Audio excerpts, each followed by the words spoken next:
গহপুৰত বিজেপি প্ৰাৰ্থী উৎপল বৰাৰ ব্যাপক নিৰ্বাচনী প্ৰচাৰ। গহপুৰত বিজেপিৰ আৰম্ভ হৈছে ব্যাপক নিৰ্বাচনী প্ৰচাৰ। প্ৰতিটো পঞ্চায়তত ৩-৪খনকৈ নিৰ্বাচনী সভা অনুষ্ঠিত কৰি বিজেপিৰ প্ৰাৰ্থী উৎপল বৰাই চলাইছে নিৰ্বাচনী প্ৰচাৰ।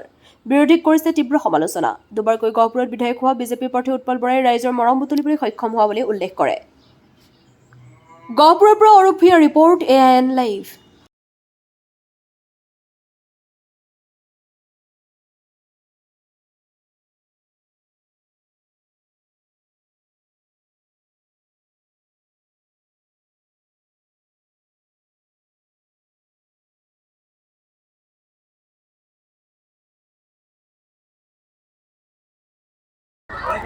নিৰ্বাচনী প্ৰচাৰৰ প্ৰথম দিনটোত কল্যাণপুৰ গাঁও পঞ্চায়তত আমি প্ৰথমখন নিৰ্বাচনী সভা আৰম্ভ কৰিলোঁ আৰু এই নিৰ্বাচনী সভাখনত আজি কল্যাণপুৰবাসী ৰাইজৰ যি বিপুল সঁহাৰি আহিছিলে সেই বিপুল সঁহাৰিত আজি দেখা পাইছোঁ যে ভাৰতীয় জনতা পাৰ্টী গহপুৰবাসী ৰাইজ কল্যাণপুৰবাসী ৰাইজে আদৰি লৈছে আৰু এইবাৰ নিৰ্বাচনৰ মৰ্ণিং শ্ব'জ দ্য ডে আজি প্ৰথমখন নিৰ্বাচনী সভাত আপোনালোকে দেখা পাইছে।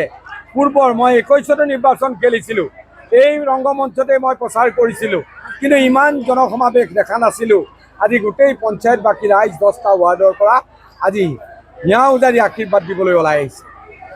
কৈছোঁ আমি অচিনাকি মানুহৰ পৰা সাৱধান হ'বৰ সময় আহিল আৰু সেইকাৰণে গহপুৰত খিলঞ্জীয়া ৰাইজৰ অধিক সংখ্যক আছে। এতিয়াই আমি সাৱধান যদি নহওঁ, 25 বছৰৰ পিছত আমাৰ সতি সন্তান অচিনাকি মানুহৰ তলত থাকিব লাগিব। যিকোনো খবৰ আৰু বিজ্ঞাপনৰ বাবে যোগাযোগ কৰক 7896121996।